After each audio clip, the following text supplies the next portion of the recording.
നമ്മുടെ പാലക്കാട് നിന്നും ഏകദേശം ഒരു 80 കിലോമീറ്റർ സഞ്ചരിച്ചാൽ തമിഴ്നാടിന്റെ സ്വന്തം ടൈഗർ റിസർവായ ആനമലയിൽ നമുക്ക് എത്താൻ സാധിക്കും. അവിടെ നമ്മുടെ സ്വന്തം വണ്ടിയിൽ ഉൾക്കാട്ടിലൂടെ എല്ലാം യാത്ര ചെയ്ത് അവിടെ ഒരു സ്റ്റേ ഉണ്ട് അങ്ങ് അമ്പുള്ളില്ലത്ത്. അവിടെ ഒരു രാത്രി താമസിച്ച് കാടിനൊക്കെ നിറഞ്ഞ് ആനേനെയും കടുവേനെയും പുലീനെയും കടുവേനെയും കാണാൻ പറ്റുമെന്ന് അറിയില്ല കേട്ടോ, ഞാൻ വെറുതെ പറഞ്ഞുള്ളൂ. പിന്നെ കാട്ടുപോത്തിനെയും മാനിയെല്ലാം കണ്ട് ഒരു ട്രാവൽ സ്റ്റോറിയാണ് നമ്മുടെ ഇന്നത്തെ ഈ ഒരു വീഡിയോ. അപ്പോൾ എല്ലാവർക്കും എൻ്റെ പുതിയ വീഡിയോയിലേക്ക് സ്വാഗതം. ഞാൻ Arun, welcome to Pixel Roots.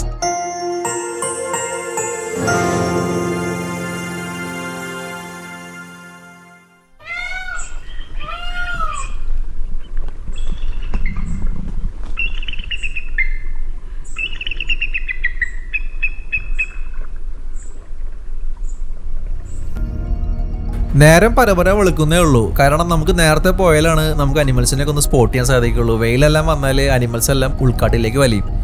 അപ്പൊ പിന്നെ നിരാശ മാത്രം ബാക്കി.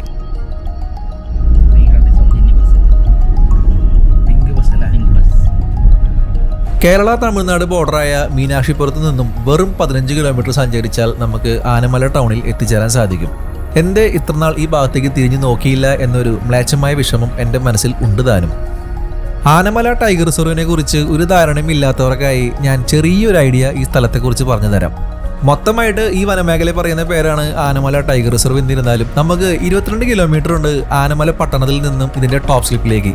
ഫോറസ്റ്റ് സഫാരിയും താമസ സൗകര്യം എല്ലാം അവൈലബിൾ ആയിട്ടുള്ളത് ടോപ്പ് സ്ലിപ്പിൽ മാത്രമാണ്. പിന്നെ അവിടെ ചെറിയൊരു റെസ്റ്റോറൻറ്റ് ഉണ്ട് താനും. പിന്നെ നമ്മുടെ കേരളത്തിന്റെ സ്വന്തം പറമ്പിക്കുളത്തിലേക്ക് പോകണമെന്നുണ്ടെങ്കിൽ നമുക്ക് ഈ ആനമല ടൈഗർ റിസർവിൽ മാത്രമേ നമുക്ക് യാത്ര ചെയ്യാൻ സാധിക്കുള്ളൂ. കാരണം പറമ്പിക്കുളത്തേക്ക് വരാൻ കേരളത്തിലൂടെ വേറെ റോഡില്ല.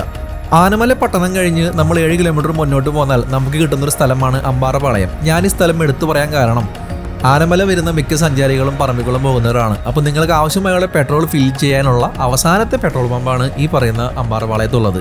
അപ്പോൾ അത് നിങ്ങളെ മൈൻഡിലൊന്ന് വെക്കുക.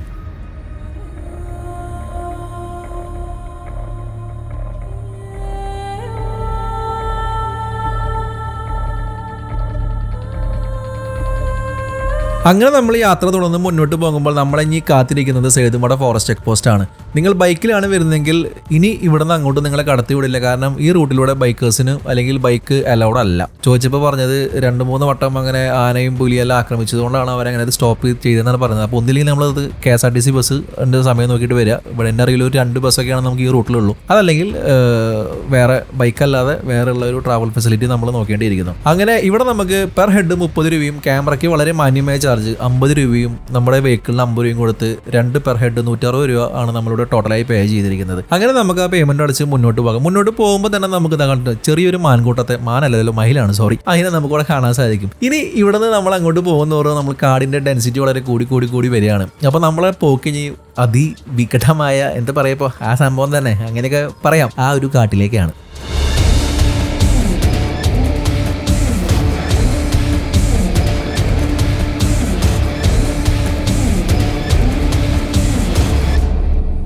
അങ്ങനെ നമ്മൾ ചുരമൊക്കെ കയറി വന്നപ്പോൾ റോഡ് സൈഡിൽ 2 ഗടാഗടിയന്മാരായ കാട്ടുപോത്തിനത്തിൽപ്പെട്ട കാട്ടി കിടക്കുന്നു. നമ്മളെ കണ്ടിട്ട് വലിയ മൈൻഡൊന്നും ഇല്ല അവന്മാർക്ക്. തൊട്ടപ്പുറത്ത് തന്നെ വേറൊന്നും കൂടി കിടപ്പുണ്ട്. അവർ തമ്മിൽ എന്തോ ഒരു സൗന്ദര്യ പ്രശ്നമൊക്കെ ഉള്ളതുപോലെ. എന്തായാലും കണി കൊള്ളാൻ പിള്ളേച്ചാ. തൊട്ടപ്പുറത്തായിട്ട് തന്നെ അടുത്തൊരാൾ വളരെ ഗൗരവപൂർവ്വം നമ്മൾ നോക്കുന്നുണ്ട്. അവൻ്റെ സ്ഥലത്ത് ആരാണ്ട വന്നേക്കണം എന്നാണ് അവൻ്റെ ഒരു മനോഭാവം. പക്ഷെ അതൊന്നുമല്ല, അതിൻ്റെ ആ തലമുടി കണ്ടോ, അതൊക്കെ കറക്റ്റായിട്ട് വെട്ടി സെറ്റാക്കി വെച്ചിരിക്കുന്നത് ആരാണാവോ. പെർഫെക്റ്റ് ആയിട്ട് എന്തായാലും. ഇങ്ങോട്ട് ഇങ്ങോട്ട് മനുഷ്യ. അപ്പം അനുസരണയുണ്ട്.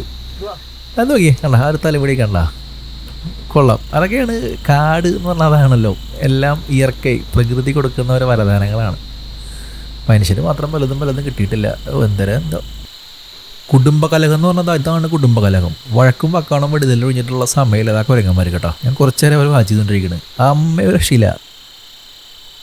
മാതൃത്വം ഈ ഭൂമിയിൽ എല്ലാവർക്കും ഒരുപോലെയാണെന്ന് തെളിയിക്കുന്ന ഒരു വിഷ്വൽ കൂടി. സേത്തുമട ഫോറസ്റ്റ് ചെക്ക് പോസ്റ്റ് മുതൽ നമുക്ക് ടോപ്പ് സ്ലിപ്പ് വരെ ഏകദേശം 11 കിലോമീറ്റർ ഉണ്ട് കേട്ടോ. അപ്പോൾ ഒരുപാട് കിളികളും അതുപോലെ തന്നെ ഈ ചുരത്തിൽ തന്നെ നമുക്ക് ഒരു ഫോറസ്റ്റിന്റെ ആംബിയൻസ് കിട്ടിയതുകൊണ്ട് തന്നെ നമ്മൾ ടോപ്പ് സ്ലിപ്പ് വന്നത് നമ്മൾ അറിഞ്ഞില്ല. ഇനി ഇവിടെ ഒരു ചെക്ക് പോസ്റ്റ് ഉണ്ട്. നമുക്ക് താഴെ നിർത്ത സ്ലിപ്പെല്ലാം ഇവിടെ കാണിച്ചിട്ട് ടോപ്പ് സ്ലിപ്പിൽ ഓഫീസിൽ പോയി നമുക്ക് സ്റ്റേയും ബാക്കി കാര്യങ്ങളൊക്കെ അറേഞ്ച് ചെയ്യണം. അപ്പോൾ അത് അവിടെ റിപ്പോർട്ട് ചെയ്താലാണ് നമുക്ക് അവിടേക്കുള്ള എൻട്രി കിട്ടത്തുള്ളൂ. അപ്പോൾ ആ ഒരു പരിപാടി ഞാനൊന്ന് കഴിച്ചിട്ട് വരാം. ഇതാണ് ടോപ്പ് സ്ലിപ്പ്. ഇവിടെ എന്ത് കാണാനുണ്ടെന്ന് ചോദിച്ചാൽ ഇവിടെ പ്രത്യേകിച്ചൊന്നും കാണാനില്ല. കാരണം ഇതിൻ്റെ ഉള്ളിൽ ചെറിയൊരു മ്യൂസിയമും പിന്നെ ഒരു റെസ്റ്റോറൻറ്റും ഉണ്ട്. റെസ്റ്റോറൻറ്റിലൊന്നും കാണാനില്ല, എന്തെങ്കിലും കഴിക്കാൻ കിട്ടും. നമ്മുടെ പരിപാടി ഇരിക്കുന്നത് ഇവിടെയല്ല, അങ്ങ് അമ്പുള്ളി ഇല്ലാത്തതാണ്. ഇനി ഇവിടെ നിന്ന് നമുക്കൊരു 4 കിലോമീറ്റർ കാടിനുള്ളിലോട്ട് പോകണം. അത് നമ്മുടെ വണ്ടിയിൽ തന്നെ പോവാം.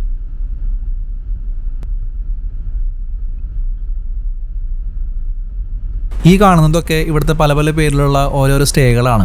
അപ്പോൾ നമ്മൾ സ്റ്റേ സെലക്ട് ചെയ്യുമ്പോൾ നമ്മൾ അമ്പുള്ളിയിൽ തന്നെ സെലക്ട് ചെയ്യാനായിട്ട് പരമാവധി ശ്രമിക്കുക. കാരണം അതാണ് കുറച്ചും കൂടി കാടിൻ്റെ അകത്തുള്ളൊരു പ്രോപ്പർട്ടി. ബാക്കി കാണുന്നതൊക്കെ റോഡിനോട് വളരെ ചേർന്നിരിക്കുന്നത് കൊണ്ട് തന്നെ അനിമൽ സൈറ്റിംഗ് നമുക്ക് കിട്ടാനുള്ള ചാൻസ് വളരെ കുറയും.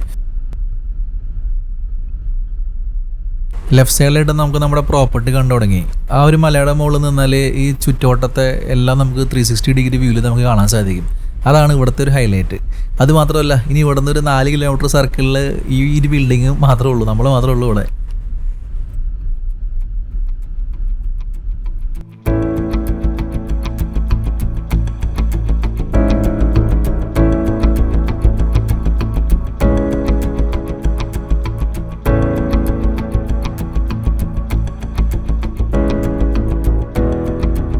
ഈ ഒരു ബിൽഡിങ്ങിൻ്റെ പഴമ നമുക്ക് ആ ഒരു ഡിസൈനിൽ മാത്രമേ ഫീൽ ചെയ്യുള്ളൂ.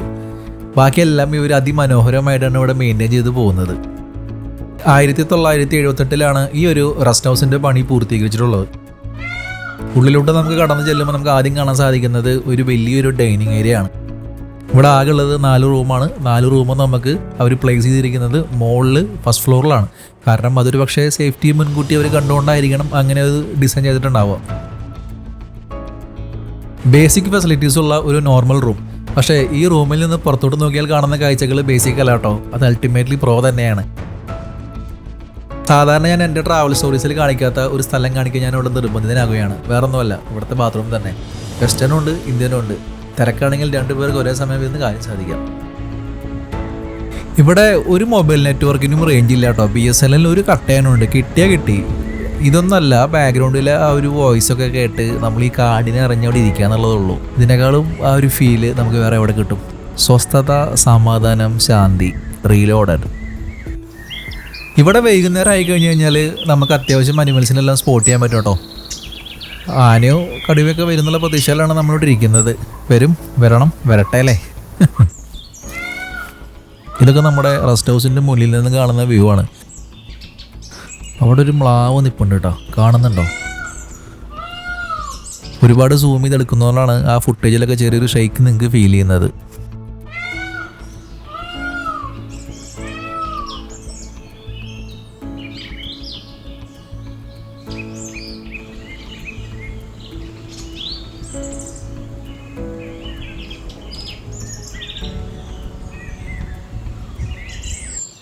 നമ്മൾ എക്സ്പെക്റ്റ് ചെയ്തിരിക്കുന്ന ആൾക്കാരെ ഇതിൽ കണ്ടിട്ടില്ല കേട്ടോ, കാണുന്നത് വിചാരിക്കണം.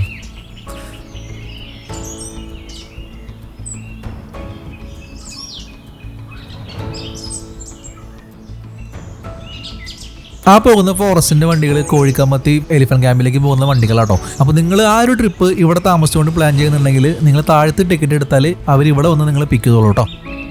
അങ്ങനെ സൂര്യാസ്തമയായി. ഇതുവരെ നമ്മൾ കാത്തിരുന്ന ആരും വന്നില്ല കേട്ടാ. ഇനി നമുക്ക് നാളെ ഒരു ചാൻസ് കൂടി ഉള്ളൂ. നാളെ നമുക്ക് വെളുപ്പിന് ഒരു 4-4:30 കഴിഞ്ഞിട്ടേ ഈ കാടൊക്കെ നരിച്ചു പറക്കാം. അമ്മമാര് തപ്പി പിടിക്കണല്ലോ, അല്ലാണ്ട് ഇപ്പം എങ്ങനെ പോവുക? പിന്നെ വെറുതെ ഒക്കെ ഒരു ഭാഗ്യം പോലെ ഇരിക്കുന്നേ. Good morning. സമയം 4:30 കഴിഞ്ഞു. നമുക്ക് കാട്ടിലൊന്ന് കറങ്ങിയടിച്ചിട്ട് വരാം. നമ്മൾ ഒരുപാട് ഉൾക്കാട്ടിക്ക് പോകുന്നില്ല, കാരണം അലൗഡ് അല്ലാത്ത പ്രശ്നം ഉണ്ടെന്നുണ്ടെങ്കിൽ അത് സീനാവേണ്ട വെച്ചിട്ടാണ്. നമുക്ക് ഈ ഒരു സർക്കിളിലൊക്കെ ഇടുന്ന കറങ്ങാന്നുള്ള കാര്യം ഇന്നലെ അവരെന്നോട് പറഞ്ഞിരുന്നു. അപ്പോൾ അത് പ്രകാരമാണ് നമ്മൾ ജസ്റ്റ് ഈ ഒരു 6-7 കിലോമീറ്റർ നമുക്ക് അലൗഡാണ്. അപ്പോൾ നമുക്കൊന്ന് കറങ്ങിയടിച്ചിട്ട് ജസ്റ്റ് ഒന്ന് വരാം. ഇപ്പോൾ ഒരു പുലിവാസിയാണ് നമ്മളങ്ങനെ നോക്കിയിട്ട് വിൻഡോ ക്ലോസ് ചെയ്യും. പേടിക്കുന്നത് വിൻഡോ ക്ലോസ് ചെയ്യുക. അതിൻ്റെ നഖം തട്ടി കഴിഞ്ഞ് കഴിഞ്ഞാൽ പിന്നെ ജമ്മം അവിടെ മുറി ഉണങ്ങില്ല. അത് പന്നി വിൻഡോ ക്ലോസ് ചെയ്യും. പേടിയുണ്ടോ?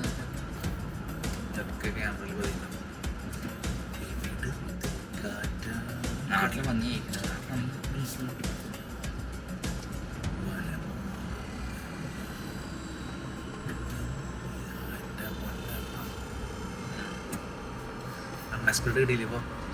എന്താണ് എക്സ്പെർട്ട്? പന്നി നമ്മുടെ നാട്ടിലുണ്ടാവും. കാട്ടുപന്നിയോ?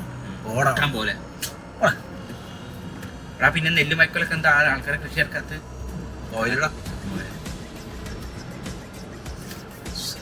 rabbit. Just start. അപ്പോഴാണത് ഫ്ലാഷ് അടിക്കുക. അപ്പോഴാണത് ഫ്ലാഷ് അടിക്കുക. ഫ്ലാഷ് അടിക്കുക.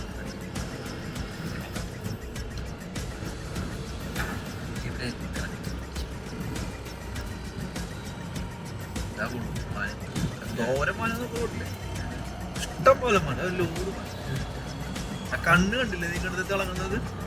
അയ്യോ കാട്ടുപോത്ത്.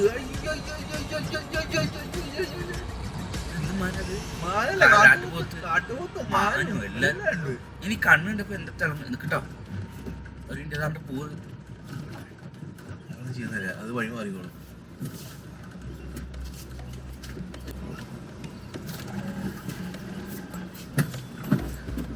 എൻ്റെ കുട്ടി കുട്ടിയൊന്നും ഉണ്ടല്ലോ, കിടാക്കുട്ടി.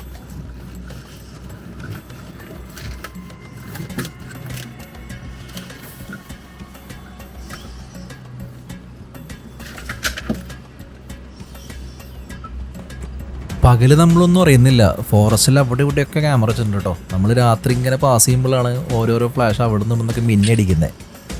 ഇനി ഫൈൻ വരാവോ? എന്തോരം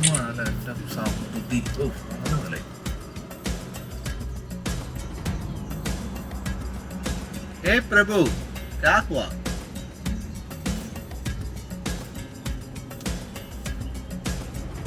എൻ്റെ ഭാഷ മനസ്സിലായില്ലേ പുള്ളിക്ക്, അതിന് എന്നെ ഇങ്ങനെ നോക്കിക്കൊണ്ട് നിൽക്കുന്നത്.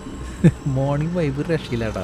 അത് നമ്മുടെ സ്വന്തം വണ്ടിയിൽ നമുക്ക് ഇഷ്ടപ്പെട്ട സമയത്ത് ആ ഒരു ലിമിറ്റഡ് എഡിഷൻ സ്ഥലത്തിലൂടെ നമുക്ക് ഇങ്ങനെ കറങ്ങാം. അതാണ് ആനമല ടൈഗർ റിസർവ്. എന്തായാലും പൊളി വൈബ് തന്നെ.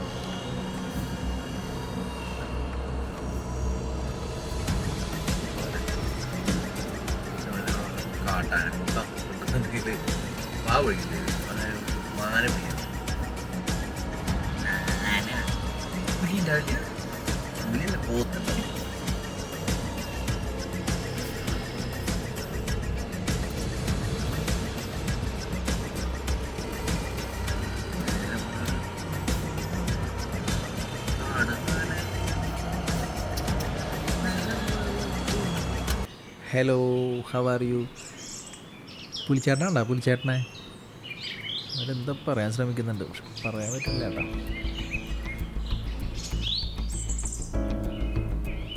അങ്ങനെ നമ്മൾ വന്ന് ടോപ്പ് സ്ലിപ്പിലെത്തിയിട്ടാ. ലെഫ്റ്റ് സൈഡും റൈറ്റ് സൈഡും മൊത്തം പന്നികളാണ്. കാറ് വിട്ട് ഇറങ്ങാൻ എനിക്ക് യാതൊരു ഉദ്ദേശമില്ല.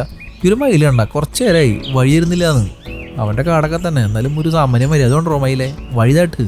ഇനി നമുക്ക് ഇവിടെ ചായ കിട്ടുമോ നോക്കണം. കാരണം ഒരു വൃത്തികെട്ടതാണ് ഇപ്പോൾ അവിടുത്തെ. ടെമ്പറേച്ചർ 16 ഡിഗ്രി ഉള്ളൂ, പക്ഷേ കുത്തി നോവിപ്പിക്കുന്ന ഒരു തരത്തിലുള്ള ഒരു വൃത്തികെട്ട തണുപ്പ്. ഈ കൊച്ചുവെളുപ്പംകാലത്ത് ആ റെസ്റ്റോറൻറ്റ് തുറക്കാത്തതുകൊണ്ടും ചായ കിട്ടാത്തതുകൊണ്ടും പ്രത്യേകിച്ച് കുറേ പണിയില്ലാത്തതുകൊണ്ടും വളരെ സേഫായിട്ട് ആ കമ്പിവേലിക്ക് അപ്പുറത്ത് നിൽക്കുന്ന ആ ഒരു പന്നീനെ ഞാൻ ടാർഗറ്റ് ചെയ്തു. ആശാൻ എന്തായാലും കുത്തില്ല, അതിൻ്റെ ഒരു ധൈര്യ. അതുകൊണ്ട് തന്നെ ഞാൻ അങ്ങനെ ക്യാമറ അടുത്തോട്ട് കൊണ്ടുവന്നോറും മച്ചാൻ പുല്ല് തിന്നുന്നുണ്ട്. പക്ഷെ ഒരു കണ്ണിനിലേക്കാണ് വളരെ ഷാർപ്പായിട്ട് അവൻ എന്നെ വാച്ച് ചെയ്തുകൊണ്ടിരിക്കുക. ഇനി പുറകിൽ നിന്ന് വേറെ വല്ല പന്നി വന്ന് കുത്തിയാലുള്ളൂ. വേറെ ആരെങ്കിലും ഉണ്ടോ അവിടെ? അപ്പുറത്ത് എടുത്തിട്ടുണ്ട്. അപ്പോൾ അധികം ഞാൻ കളിക്കാൻ നിന്നില്ല. ചായ എന്തായാലും ഒന്ന് കിട്ടാനൊരു ചാൻസും ഇല്ല. അപ്പം നമുക്ക് വീണ്ടും നേരെ റൂമിലോട്ട് പോവാം.